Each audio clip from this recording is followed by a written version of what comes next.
Don't just live for tomorrow, or just live in yesterday.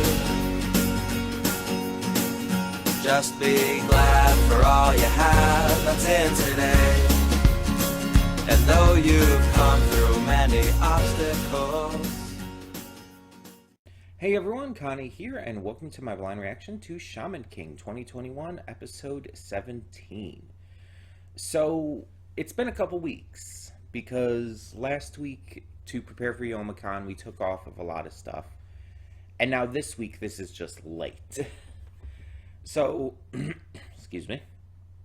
To kind of explain why this is late now this week, I went to Youmacon this past weekend, and I came back from it with a bit of shoulder pain, specifically in this shoulder.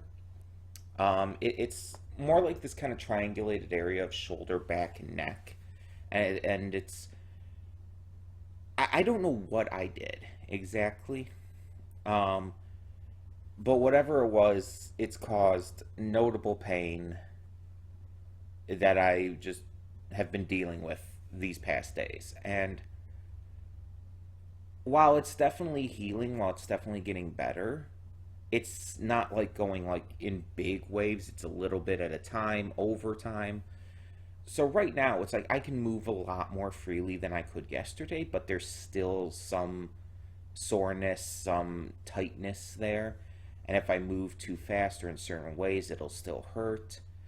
So I just got to be a little careful. And that's why this is late, because I was going to do this yesterday. I was going to record this on Tuesday.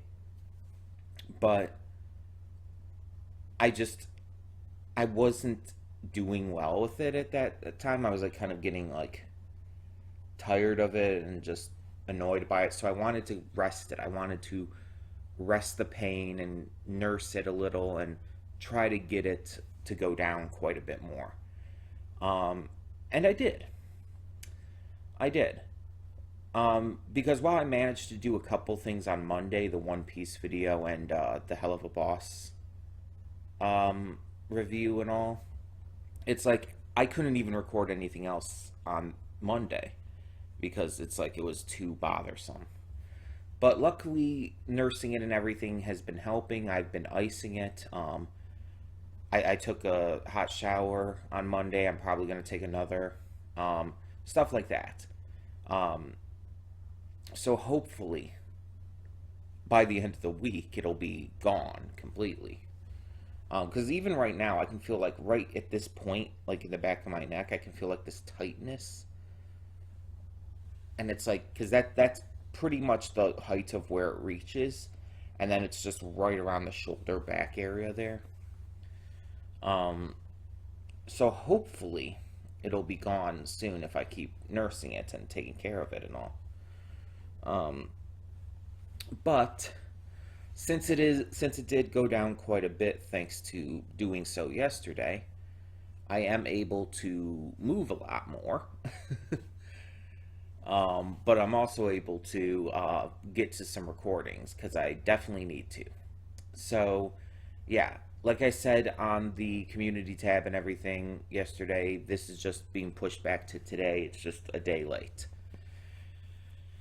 So we left off last time with a vampire, or technically not, because he's just one of Hao's groupies, and his guardian ghost basically allows him to use vampire-like powers, because why not? And he's kind of become obsessed with viewing himself as a vampire, as the basically descendant and reincarnation of Vlad the Impaler and shit, and it's just like, this is getting interesting. Okay. But we also have Ryu being a badass, and so he's taking care of this dude, and it's a pretty interesting type of episode, you know? Not what I expected, but not bad by any means. Just not what I expected. So we're not going to move into this one, see what more happens. We've got more minions of how to take on, so we'll see. Um, and that seems to be where things are going right now. Our group is kind of trying to find out where to go next, but they're also taking on the minions of how. That seems to be what this entire arc is going to be focusing on for the moment, at least. So that's pretty interesting. As I've stated in the past, I don't know if the original anime covered this stuff or if this was past the point where the manga was at when it was airing and all. But I don't remember any of this at this point, pretty much. And I'm just trying to enjoy it for what it is, really. And we'll kind of go from there, but I'm definitely interested to see what they do now. And there is still one character we still have not met, who's in the opening and who seems to be part of the group and all. And I remember him from the original anime, so I assume this part was in the original anime, but again, I don't remember it. So we'll have to see. And I've seen the original anime multiple times, so I really don't know. We'll definitely have to find out what's going on with that. Excuse me. But we're going to get into this, hope for the best, and see what this episode has in store for us. So, when the screen fades to black, pause this redirect and go to the description below. Follow the link to the reaction, and after you watch it, come back here to the redirect and resume play. Because after it fades to black and then it fades back in, everything from that point forward will be my afterthoughts and will contain spoilers to the episode. So, that being said, thank you so much for tuning in, and I will see you at the reaction. And we are back, and we'll begin with spoilers in 3, 2, 1, now. So, we go from a vampire to archangels, and it's like, in kind of the power scaling of this all, I would think that would be like a massive upgrade, but we'll get to that in a second. So, this episode had two kind of main sections. The finish of the bite, or the bite, unintentional pun.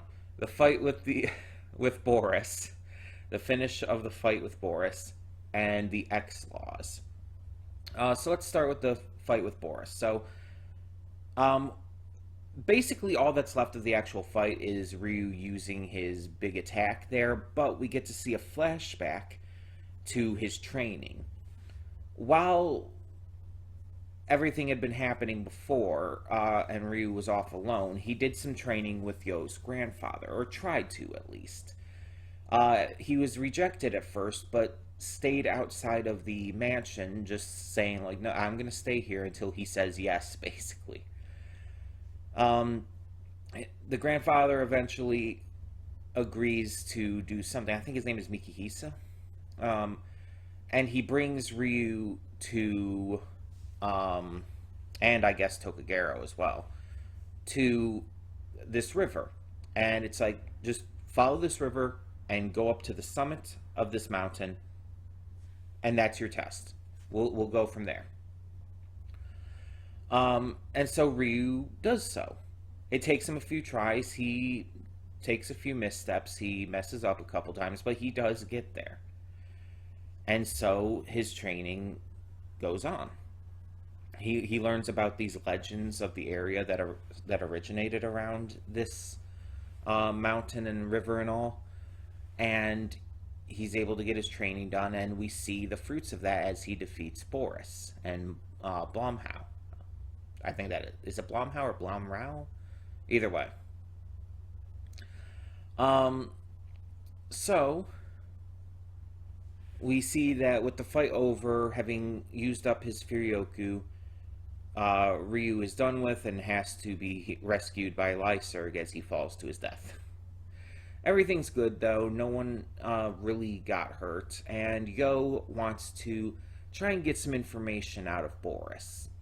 However, when he goes up there, the X-Laws arrive and violently murder Boris right there, right then and there.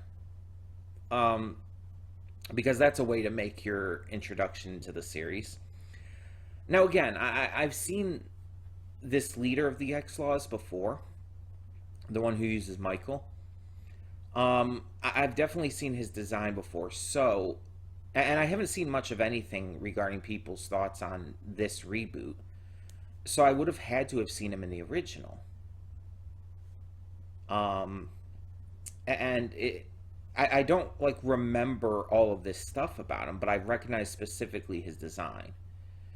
So here we see that the X-Laws are this elite group of shaman who use these guardian ghosts that take the form, at least, of the archangels of biblical lore. You have Michael, Gabriel, Uriel, and so on and so forth. And it's like, that's interesting. And we see that they see themselves as this perfect, just group of judges, basically. They determine who is evil and take them out in order to preserve peace. Which, as Yo notes later on in the episode, is kind of hypocritical. So they follow, our heroes follow the X-Laws and are eventually confronted by 3 members of Howe's group. 2 of them sit back and watch while Big Guy Bill, or whatever his name is, this former American football player, I guess, tries to do a sneak attack. It doesn't work, and he's on the verge of being killed by the X-Laws when Yo comes into play and tells them, it's like, no, you don't do that, or I'm going to go after you. I'm going to take you down. Yo and the boss of the X-Laws ends up getting into a small fight, and it's completely one-sided. Yo loses completely, but it's implied that Bill is allowed to survive, that the X-Laws just leave. So there's that, I guess. But it's like, it's clear that this group, these people, are those kinds of characters who are doing the right thing, but in the very wrong way. They're so aggro about their beliefs and everything that they're taking it to an unnecessary and frankly disturbing level. And you see this kind of thing in real life and in plenty of different media, where it's like these people or these characters have the right intention, by all means. Their intention is right. They've got the right idea. They're trying to do the right thing and help people, but they're going about it in such a wrong way that it actually makes them no better than the people that they're vowing to fight against. And tell them that, and yeah, they get angry, just like we saw in this episode. They get angry, they feel insulted, because they view their cause as just. They view their cause as, well, in this case, ordained. So they believe that they are justified in using this excessive force. And it's wrong. It's just blatantly wrong. So it's interesting that they're utilizing this here, and in such a grandiose fashion. But what is not surprising is Lyserg's reaction. Lyserg is all for the X-Laws. He is fully on board with their ideologies and the way they execute them. And even Horo was like, no, we understand what you're talking about. We get it. We understand your point of view here, but my dude, this is not it. This is not okay. We know how he's done terrible things. We know his friends have done terrible things. That does not make it okay to murder them like that. And this is the same kind of argument you could have for things like the death penalty in real life. And I'm on Yo's side in that kind of thing.